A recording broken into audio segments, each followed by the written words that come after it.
پھر ہمیں حسد پیدا ہوتا ہے کسی کے پاس مال ہو. آج میں آپ کو دنیا کا امیر ترین ہونے کا ایک طریقہ بتانے لگا ہوں. ہونا چاہتے ہو؟ ہے نا کہ دنیا میں سب سے زیادہ امیر بن جائیں. بتاؤں؟ میدان میں بیٹھا ہوں نا, میڈیا بھی ہے, میں میڈیا بھی دیکھ رہا ہے نا, مجھے نبی سے لے کر دے رہا ہوں, نبی صلی اللہ علیہ وسلم سے. رسول اللہ صلی اللہ علیہ وسلم جب صبح جاگتے ہیں سب سے پہلے کیا پڑھتے ہیں؟ الحمدللہ الذی احیانا بعد ما اماتنا والیہ نشور. پھر اس کے بعد آپ پڑھتے ہیں لا الہ الا اللہ وحدہ لا شریک لہ لہ الملک ولہ الحمد یحیی ویمیت وہو حی لا یموت بیدہ الخیر وہو علی کل شیء قدیر. پھر آپ پڑھتے ہیں سبحان اللہ والحمد للہ ولا الہ الا اللہ واللہ اکبر. پھر پڑھتے ہیں اعوذ باللہ السمیع العلیم من الشیطان الرجیم بسم اللہ الرحمن الرحیم ان فی خلق السماوات والارض واختلاف اللیل والنہار لآیات لأولی الالباب. سورہ آل عمران کا آخری رکوع پڑھتے پھر آپ بستر سے اٹھتے. اللہ کے نبی صلی اللہ علیہ وسلم نے فرمایا کہ جس نے سورہ آل عمران کا آخری رکوع پڑھ لیا وہ دنیا اور مافیا میں جو کچھ ہے اس سے اس کے پاس بہتر ہے. یعنی دنیا کے خزانوں سے بہتر جس نے اس کو صبح پڑھ لیا. ایک دن یہ بات میرے ذہن میں آئی. ایک بہت نیک بی بی تھی, کسی شہر سے آئی. آپ یقین جانے میرے اس دن دل میں یہ بات تھی کہ میں نا اس عورت کو نا بڑی زیادتی کرتا ہے یہ شیطان اس کے ساتھ. میں نے اس کو بولا بی بی تم نا صبح فجر کے وقت جب جاگو تو آل عمران کا رکوع لازمی پڑھا کرو. کچھ دنوں کے بعد وہ میرے پاس آئی تو وہ حاضر ہو کے پتہ کیا کہتا ہے؟ مجھے گالی دیتا ہے وہ جن. مجھے کہتا ہے سلفی تجھے یہ ہو جائے, یعنی کہ گالی ماں بہن کی دے کر کہتا ہے کہ تو نے میرا بیڑا غرق کر دیا, میری ساری طاقت ختم کر دی ہے. کہتا ہے جب یہ رکوع پڑھ لیتی ہے سارا دن میں کیا میرا پنڈت زور لگا لیتا ہے, ہم اس کے قریب نہیں جا سکتے. بچپن سے وہ اس کے ساتھ تھا. وہ نبی صلی اللہ علیہ وسلم کی باتیں ہیں, تمہیں نہیں جانتے, تمہارے جو آگے پردے ڈلے ہوئے ہیں اس کا فائدہ کیا ہے. جو نبی نے فرما دیا نا کہ اس گھر سے خیر ختم نہیں ہوتی, جس کبھی خیر ختم نہیں ہوگی جس گھر میں ہاتھ دھو کر کھانا کھایا جائے اور کھانے کے بعد ہاتھ دھوئے جائیں تو مان جاؤ. ویسے خیر طلب کرتے ہو, لوگوں کو جا جا کر دعائیں منگواتے ہیں, مولوی صاحب ساڑھے دعا کرو اللہ خیر کر دے. اس گھر سے خیر کبھی ختم نہیں ہوتی جہاں کھانا کھانے سے پہلے ہاتھ دھویا جائے اور کھانے سے کے بعد ہاتھ دھویا جائے. یہ محمد صلی اللہ علیہ وسلم نے پایا. اپنے برتنوں کو ڈھانپ لو, کھانے پینے چیزوں کو ڈھانپو. ہمارے سالوں سال الماریوں میں سجے ہوئے برتن, کوئی مہمان آ گیا بی بی نے دوپٹہ پکڑا, پلو سے صاف کیا مہمان کے آگے, نہ دھویا نہیں, صاف ہے, الٹے رکھے ہوئے ایسی سالوں سال. بستر ہے, بستر آیا, گئے چھٹی پہ گئے, یا جیسے پاکستان میں باہر سے لوگ آتے ہیں پھر ہمارے پاس آئیں گے, جی بس پاکستان آیا ہوں, بستر پر لیٹا ہوں, صبح اٹھاؤں تو کمر میں درد ہے, تو برداشت نہیں ہو رہا, ڈاکٹروں کو سمجھ نہیں آ رہی کہ یہ درد کیوں ہے.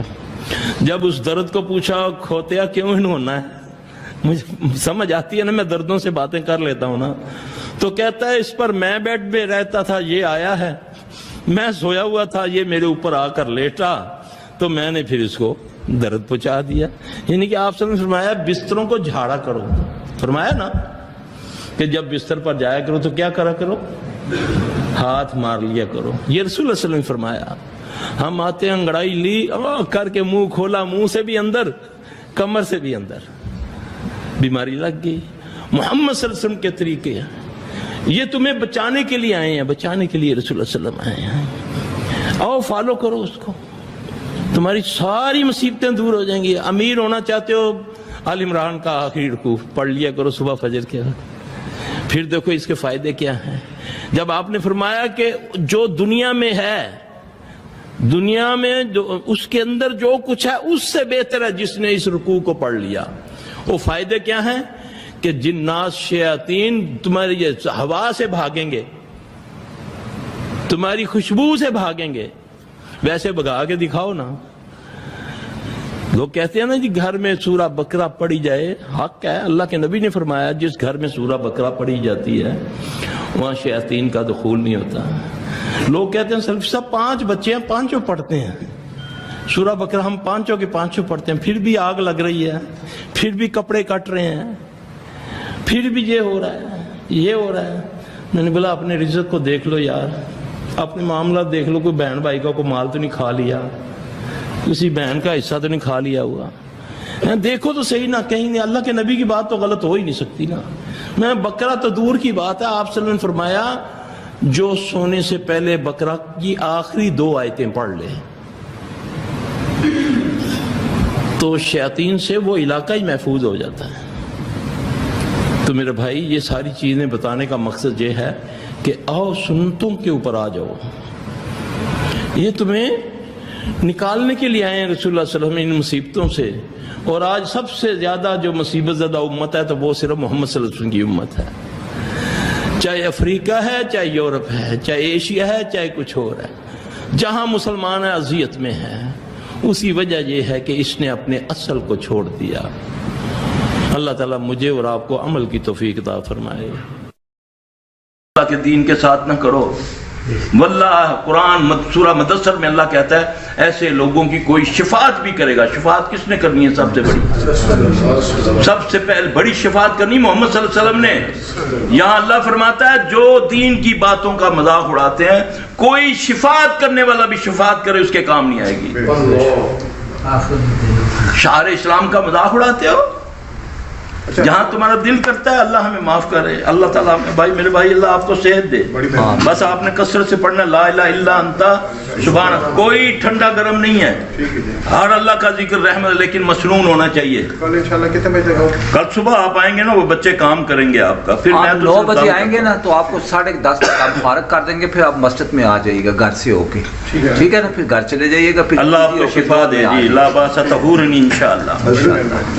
میرا نواسا ہے ہاسپٹل میں. جی بھائی, بڑے اچھے سے بیمار ہو رہا تھا, اللہ سے شفا دے. یہ اشتیاق کرو, وینٹیلیٹر پہ ڈالا ہوا ہے, اس کو بیٹی میری آئی ہوئی ہے, میں دیکھتا ہوں جی, وہاں پہ دیکھتا ہوں انشاءاللہ تعالیٰ. شیخ صاحب بیٹی 8ویں مہینے میں فوت ہو گئی 4-5 ماہ پہلے. اچھا, تو میں آپ کے درس سنتا رہتا تھا. اللہ مجید. میں نے پھر اس طرف کیا الحمدللہ. پہلے بینک کی نوکری کرتا تھا, ہماری ٹرین کو چھوڑ دی. اچھا, اللہ پاک آپ کو بہت برکت دے, اللہ بہت برکت دے. میرے بھائی جو اللہ سے ڈر گیا, اللہ قرآن میں کہتا ہے وَمَن يَتَّقِ اللَّهَ يَجْعَل لَّهُ مَخْرَجًا, جو مجھ سے ڈر گیا میں اس کو ایسی جگہ سے رزق عطا کروں گا جو تیرے گمان. اللہ کہہ رہا ہے یار, بس اللہ تعالیٰ اپنی رحمت کرے, اپنے گناہوں کی معافی مانگ کرے. نماز کو ذریعہ بناؤ. اللہ کی قسم مسلمانوں نے نماز کو چھوڑ دیا, اللہ نے ان کو چھوڑ دیا. اللہ سے تعلق ہوتا ہے صرف نماز کے ساتھ, اللہ مدد کرتا ہے صرف نماز کے ساتھ, اللہ مدد کرتا ہے صبر کے ساتھ. اللہ خود کہتے ہیں وَاسْتَعِينُوا بِالصَّبْرِ وَالصَّلَاةِ, یہی کہتے ہیں نا. پہلے یہ آیت پوری سمجھو, کبھی اس پر پورے ہم غور کر لیں نا کہیں. اعوذ باللہ من الشیطان الرجیم وَاذْكُرُونِي أَذْكُرُكُمْ, غور سے تم میرا ذکر کرو. کس کو بولا؟ ہر جن و انس کو. تم میرا ذکر کرو, میں تمہارا ذکر. کون ذکر کرے گا؟ جب ذکر کرنے والا بھول سکتا ہے پھر تمہیں بھولے گا؟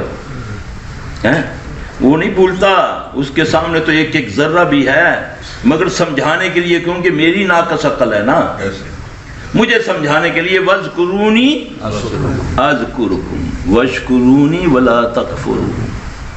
ہر حال میں شکر کرو, نہ شکری کرو گے تو کفر کرو گے, اور کفر سے بندہ کافر ہو جاتا ہے. نہ شکری, ہر حال میں شکر. اے اللہ تیرا شکر, اللہ تو کسی کی طاقت سے زیادہ بوجھ نہیں ڈالتا ہے نا. ضرور میں گناہ گار ہوں, اللہ میں گناہ گار ہوں, مجھے معاف کر دے. واللہ ایک دم راضی ہو جاتا ہے جی. ہم لگ جاتے ہیں دوسروں کے پیچھے، اور لگانے والے بھی بدبخت وہ ہے جن کو تم مسیحا سمجھتے ہو. ایسا آپ لگاؤ جی ذرا بابا جی وہ تیرے پنیویں کیتا ہے جادو، چلو جی پنیواں دشمن ہو گیا، نال پنیویں دی ماں بھی دشمن ہو گئی، یہ تیرے پڑھاؤ کیتا وے. اور خبیثو جھوٹ بول کر صلح کرانی ثواب ہے، جھوٹ بول کر، ویسے جھوٹ بولو تو لعنت ہے اللہ کی، اور صلح کرانے میں جھوٹ بولو تمہیں ثواب ہوگا. اور تم جھوٹ بول کے خاندانوں کو تباہ کر دیتے ہو. نہیں جی نہیں، جن نے کیا ہے، یہ تہاڈی ماسی نے کیتا ہے، وہ اس خبیث کا بچہ، شیطان کا بچہ، یہ حرام زادہ جو ہے تم اس پہ اعتبار کرتے ہو.